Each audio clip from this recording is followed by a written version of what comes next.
श्रीपाद कह रहे परदार वित्त परिहरेशु, दूसरे की स्त्रियों की तरफ या माताओं बहनों की तरफ दृष्टि उठाकर मत देखो काम भाव से, पतित हो जाओगे। तुम्हें क्या पता कौन कहां किस धरा की है। तुम्हें स्त्री दिखाई दे रही है तुम्हें, लेकिन तुम्हें पता नहीं स्त्री जी की किस भाव दशा में वो है, और उसके प्रति तुमने काम भाव कर लिया तो तुम्हारी दुर्दशा हो जाएगी। खिलवाड़ मत समझना, यहां खिलवाड़ मत समझना कि वो खड़े हैं, हम उधर दृष्टि डाल रहे हैं, उनको देखकर मुस्कुरा रहे हैं, चेष्टाएं कर रहे हैं। वृंदा सखी का शासन है, न देखने लायक रह जाओगे न मुस्कुराने लायक रह जाओगे। बहुत होश में। ये सत्संग इसीलिए कड़ुआ थोड़ा लगेगा क्योंकि ये आपको बहुत अमृतमय परम पद में पहुंचाने के लिए ही हो रहा है। आप यहां खड़े हैं पंक्ति में, सामने माताएं बहनें खड़ी हैं, आप बार बार दृष्टि मिला रहे हैं, बार बार मुस्कुरा रहे हैं, बार बार, उनको कोई फर्क नहीं पड़ना। तुम जैसे मरण धर्मा की मुस्कुराहट का त्याग तो उन्होंने पहले ही कर दिया है। वो प्रिया प्रीतम की मुस्कुराहट में फंसे हुए चित्त वाले हैं, तुम्हारी मुस्कुराहट क्या वहां फर्क पड़ेगी, लेकिन तुम्हें फर्क पड़ जाएगा क्योंकि तुम धाम आए हो। धामवासी जो प्रिया प्रीतम के उपासी हैं, उनके प्रति तुम्हारी जो काम दृष्टि जा रही है तुम्हारा सर्वनाश करने के लिए पर्याप्त है।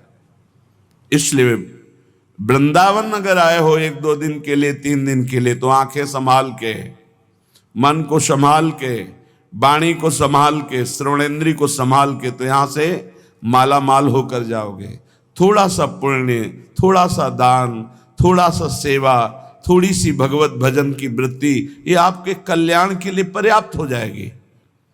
पर यहां होश में, ये कोई शहर नहीं है, ये वृंदावन धाम है, प्रिया प्रीतम का निज महल। जैसे किसी मंदिर में जाकर गलत काम करने की तुम्हारी हिम्मत नहीं होगी, तो मंदिर में तो भाव से भगवान की स्थापना होती, यहां तो भगवान अवतार लेकर सब लीलाएं की है, कर रहे हैं और लीलाएं होती रहेंगी। ये दिव्य धाम है चिदानंद, 84 कोस ब्रज भूमि, कोई कण ऐसा नहीं जहां हमारे प्रिया प्रीतम ने लीला ना की हो, जहां हमारे लालजू लाडली जो खेले ना हो। इसलिए यहां बहुत होश में।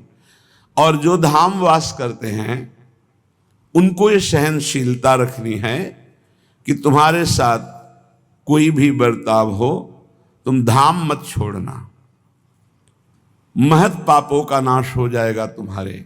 वो पदवी मिलेगी जो योगींद्रों मुनिंद्रों के द्वारा वंदित है। संभाव्योपि विरंचि नारद शिव स्वयं भुवाद्यैर्न यः, जिसकी संभावना भी नहीं इन बड़े महापुरुषों को वो पदवी प्राप्त होगी। राधा सहचरी पदवी, प्रिया सहचरी पदवी प्राप्त कराता है वृंदावन धाम। इसलिए आपको बहुत सहनशील होना पड़ेगा। श्रीपाद कह रहे यदि कोई तुम्हारे साथ ऐसा व्यवहार करता है तो सत्योपदेशे, मैं तुम्हें सत्य उपदेश कर रहा हूं, तुम उसके प्रति गलत व्यवहार मत करना। हे वृंदावनवासी, यदि तुम्हारे प्रति कोई गलत व्यवहार कर रहा है तो तुम उसके प्रति गलत व्यवहार न करना, तो उसका किया हुआ गलत व्यवहार उसके लिए साप से भी अधिक होगा और तुम्हारे लिए वरदान बन जाएगा, क्योंकि तुम्हारे पापों का नाश करके भगवत प्राप्ति में सहायक होगा।